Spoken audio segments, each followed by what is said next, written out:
Hello, আজকে আমরা padding এর বিষয়টা দেখব। আসলে প্যাডিং আমাদের কখন ইউজ করা উচিত এটা বোঝা কিন্তু খুবই ইম্পর্ট্যান্ট। এটা চলুন আমরা আগে শুরু করলে জিনিসটা অনেকটা বোঝা ইজি হবে। সো প্রথমে আমি একটা প্যারাগ্রাফ নিব, লরেম ধরেন একটু বড়ই নেই, 200 ওয়ার্ডের একটা প্যারাগ্রাফ নিলাম। আচ্ছা, একটু বড়, হ্যাঁ, সেভ করি। আচ্ছা, আমরা এর আগে বেশ কিছু ট্যাগ দিয়ে করেছি, সো আজকে আমরা আইডি দিয়ে করি। সাপোজ এটা একটা দিয়ে দিলাম যে প্যাডিং, বা তখন আবার দেখা যাচ্ছে সমস্যা বুঝতে প্রবলেম হতে পারে, সো জাস্ট আমি প্যাড নামে দিয়ে দিলাম। হ্যাঁ, তো এই যে আমাদের প্যারাগ্রাফটা, এটা আমাদের প্যারাগ্রাফ। ওকে, এখন আমরা এটাকে প্যাডিং দিব। প্যাডিং দেওয়ার জন্য আমরা যেহেতু আইডি নিয়েছি, সো আমরা আইডিটা ধরি। ওকে, আমরা আইডিটা ধরলাম। এখন এটাকে আমরা একটা ব্যাকগ্রাউন্ড দিব। অ্যাট ফার্স্ট ব্যাকগ্রাউন্ড দিব আমরা ব্ল্যাক, আর এটা কালার, আমরা একটা কালার দিব হোয়াইট। ওকে, সো আমরা আমাদের বেসিক কাজটুকু করে ফেললাম এর জন্য।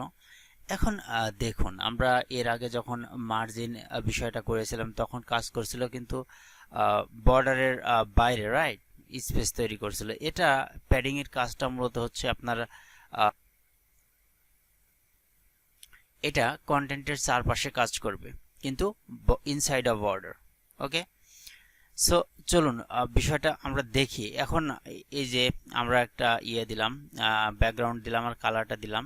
এখানে একটা জিনিস খেয়াল করেন যে এখানে কিন্তু একেবারে লেগে রয়েছে। সো এইটা আমরা প্যাডিং এর মাধ্যমে এটা আমরা করতে পারি। সরি, প্যাডিং টপ দিব, ধরেন টপ দিলাম আমরা 30 পিক্সেলস। ওকে, সেভ করি। এখন যদি আমরা রিফ্রেশ করি, দেখেন টপ থেকে একটা স্পেস তৈরি হয়েছে। অ্যান্ড সেম আমরা যদি চারদিক থেকে দেই, এটা দিয়ে ধরেন যে প্যাডিং লেফট, এটা দিয়ে আমরা প্যাডিং রাইট, এটা দিয়ে আমরা প্যাডিং বটম। আমরা চারটাই সেম স্পেস তৈরি করতে চাচ্ছি। সো এখানে ভ্যালু আপনাদের যেমন লাগবে ইচ্ছা মতন আপনি ভ্যালু এখানে দিতে পারেন। ওকে, আমরা জাস্ট রিফ্রেশ করলাম, দেখুন এখন কিন্তু কন্টেন্টের চারপাশে একটা স্পেস তৈরি হয়েছে। সো এই জিনিসটা বুঝবেন। আমরা এখানে একটা বর্ডার দেই, হ্যাঁ, এখানে একটা বর্ডার দেই 5 পিক্সেল সলিড গ্রিন কালারের একটা বর্ডার দিলাম। বর্ডার দিয়ে যদি রিফ্রেশ করি, এই যে দেখেন বর্ডারের ভিতরে কিন্তু এই স্পেসটা তৈরি হয়েছে। দেখছেন বর্ডার তো আমাদের রয়েছে এখানে, বাট স্পেসটা প্যাডিংটা নিয়েছে কিন্তু বর্ডারের ভিতরে।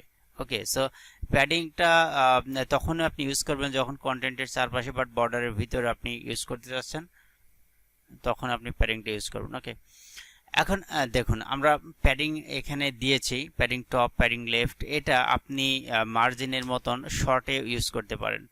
অ্যান্ড সেম আপনি ধরেন এই যে এখানে একটু স্পেস দিই, হ্যাঁ, এই যে প্যাডিং, এই প্যাডিংয়ে আপনি প্রথমে দিবেন হচ্ছে টপের জন্য। তো টপ ধরেন আমরা দিলাম যে 50 পিক্সেলস। ওকে, প্রথম ভ্যালু টপ, অ্যান্ড দেন দ্বিতীয় ভ্যালু হবে রাইট সাইডের। দ্যাট মিনস এই যে উপর করে এটা হচ্ছে টপ, এটা হচ্ছে আমাদের রাইট সাইড, এইটা আমাদের বটম সাইড, আর এটা হচ্ছে আমাদের কি লেফট সাইড, রাইট।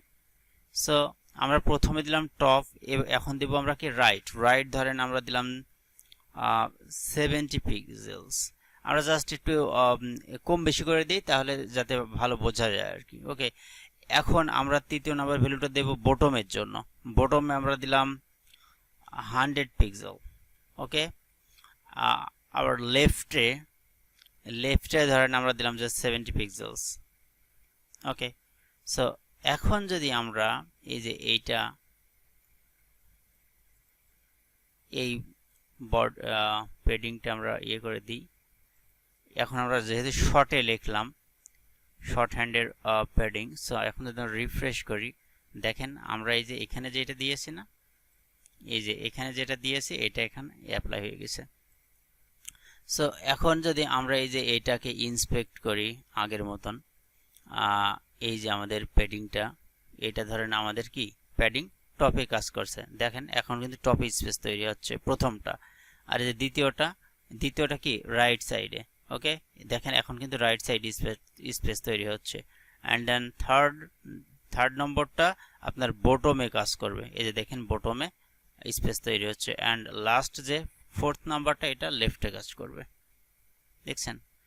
এখন দেখেন এটা কাজ করছে, বাট এটার একটা প্রবলেম আছে, সেটা আমরা একটু পরে দেখব। দেখেন আমাদের কন্টেন্টের স্পেসটা কিন্তু সংকুচিত হয়ে যাচ্ছে। ওকে, এই যে এর যে আমাদের মেইন উইডথ থাকে, সেই উইডথটা বেড়ে যায় প্যাডিং এর ফলে। সো এই বিষয়টা দেখব আমরা একটু পরেই দেখব।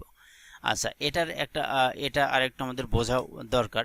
এখানে আমরা 4টা ভ্যালু ইউজ করেছি, আমরা যদি চাই যে 3টা ভ্যালু ইউজ করব, সেটাকে আমরা করতে পারি না? হ্যাঁ, সেটাও আমরা পারি।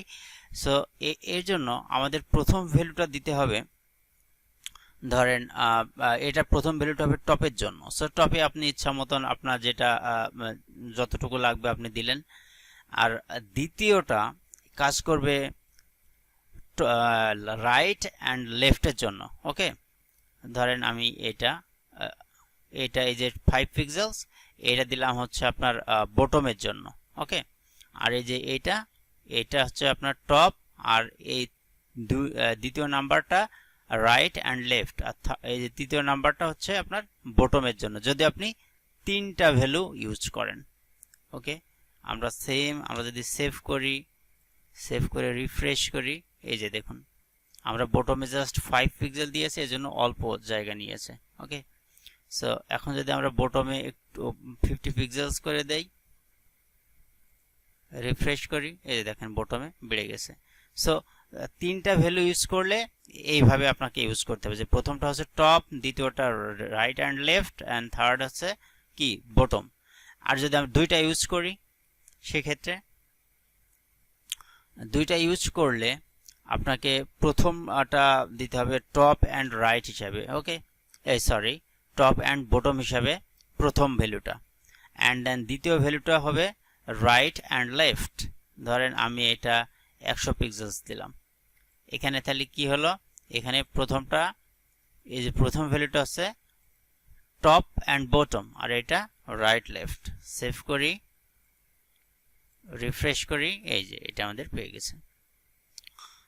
অ্যান্ড সেম থিং, আপনি যদি চান যে এখানে একটা ইউজ করবেন, জাস্ট একটা ইউজ করবেন, আচ্ছা দেওয়া আছে, একটাও আপনি ইউজ করতে পারেন। একটা ইউজ করলে কি হবে, এটা 4টাই পাবে, অর্থাৎ টপ, রাইট, বটম, লেফট 4টাই সেম প্যাডিং পাবে।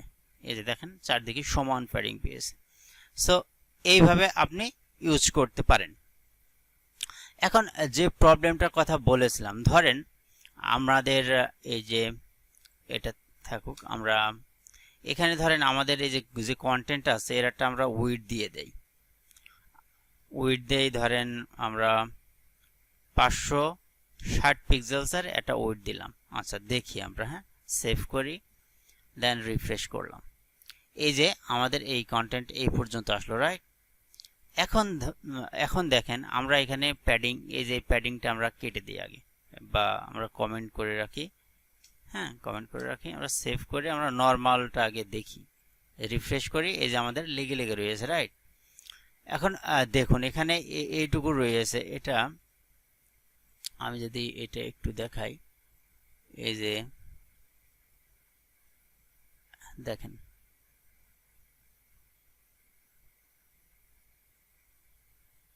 বর্ডারের ভিতরে, হ্যাঁ এই যে এটা ধরেন এই যে 560 পিক্সেলসের এই এরিয়াটা আমাদের এখন উইডথটা আমরা নিয়েছি, রাইট। সো এই যে দেখেন এই যে এখানে শো করছে। এখন আমরা ধরেন এখানে একটা প্যাডিং দিব আমরা, ওকে, আমরা একটা প্যাডিং দেব, প্যাডিংটা দিব আমরা ধরেন একটু বড় দিব আমি, যাতে বোঝা যায় বিষয়টা। আমরা সেভ করলাম, সেভ করে রিফ্রেশ করলাম। আচ্ছা,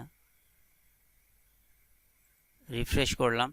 এই যে দেখুন আমাদের বিষয়টা কি হয়েছে দেখুন, এখানে আমাদের যে মেইন উইডথ ছিল সেই উইডথটা কিন্তু ক্রস করেছে। আমরা যদি এখন দেখি, এই জায়গা থেকে ধরি,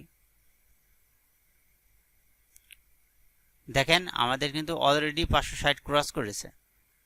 দেখেন কোন পর্যন্ত চলে এসছে, দেখছেন? সো এটাও এই যে 60 পর্যন্ত আসবে। সো এখানে বিষয়টা হচ্ছে কি, ধরেন এখানে এই যে 100 পিক্সেল আছে না, এটা আপনার লেফট আর রাইটে কিন্তু বেড়ে গেছে। এখানে আমরা যেটা এই যে ধরেন 100 লেফটে অ্যান্ড 100 রাইটে বেড়ে গেছে, কিন্তু 200 বেড়ে গেছে। সো কি জন্য বাড়লো, এখানে আমাদের এই যে প্যাডিংটা দিয়েছে, এই প্যাডিংটা এরপর প্রেসার ক্রিয়েট করেছে। প্রেসার ক্রিয়েট করে এর স্পেস এই কন্টেন্টকে কিন্তু ছোট করে নাই, কন্টেন্টকে ছোট না করে এর নিজের স্পেসকে বাড়ায় নিয়েছে। ওকে, এই হচ্ছে প্রবলেমটা। এখন এইটা আপনি কিভাবে ঠিক করবেন? কারণ আপনি যখন ধরেন একটা পিক্সেল পারফেক্ট একটা ওয়েবসাইট বা লেআউট তৈরি করবেন, তখন দেখবেন যে এই প্রবলেমগুলো দেখা যাচ্ছে যে একবার ছোট একটা জিনিসও কিন্তু দেখা যাচ্ছে যে পিক্সেল পারফেক্ট করতে গেলে সেই জিনিসগুলো আপনাকে কিন্তু ধরে ধরে কাজ করতে হবে। সো এরকম যদি একটা বড় স্পেস দেখা যাচ্ছে যে 2-4 পিক্সেল যদি ছোট বড় হয়ে যায়, সেক্ষেত্রে কিন্তু একটা বড় একটা গ্যাপ তৈরি হয়। ওকে, সো এইটা এই প্রবলেমটা করার জন্য আমাদের বক্স হবে। সো আমরা যদি বক্স সাইজিংটা বর্ডার বক্স করে দেই, এখন যদি আমরা সেভ করি, সেভ করে যদি রিফ্রেশ করি, দেখেন এখন আমরা যদি আবার এটা মাপি পুনরায়, এখন দেখেন আমাদের সেই 560 যেটা ছিল না, সেই 560ই কিন্তু এখানে আসবে। হ্যাঁ, এখানে এই যে পাশে একটু বাড়বে। সো যাই হোক, এই বিষয়টা বুঝতে পারছেন আশা করি। সো তখন কিন্তু আর ওই আমাদের যে মেন উইডথ সেটা ক্রস না করে ও কন্টেন্টের ভিতরে কন্টেন্টকে ছোট করে ফেলেছে। ওকে, এখানে ওভারফ্লোটা কিন্তু হয় নাই। সো এই বিষয়টা, এই যে বক্স সাইজিং, এটা আপনি যখন প্যাডিং ইউজ করবেন দেখবেন প্রায়ই আপনাকে এই বক্স সাইজিংটা আপনাকে ইউজ করতে হচ্ছে, কারণ এটা প্যাডিং দিলে এটা ওভারফ্লো হয়ে যায়। আর আর আপনার যদি লাগে, আপনার যদি চান যে এমনিতে স্পেস আপনি বাইরে স্প্লিট করবেন, সেক্ষেত্রে আপনি ইউজ করতে পারেন। বাট যখন আপনি চাইবেন যে নির্দিষ্ট একটা উইডথ পর্যন্ত এটা থাকবে এবং পরবর্তীতে আপনি প্যাডিং ইউজ করবেন ভিতরে, সেক্ষেত্রে আপনাকে বক্স সাইজিংটা ইউজ করতে হবে। সো আশা করি প্যাডিং এর বিষয়টা অনেকটা ক্লিয়ার হয়ে গেছে। তারপরেও যদি কোনো রকম কোনো কনফিউশন থাকে, সো কমেন্ট করবেন। I will try. Thank you so much.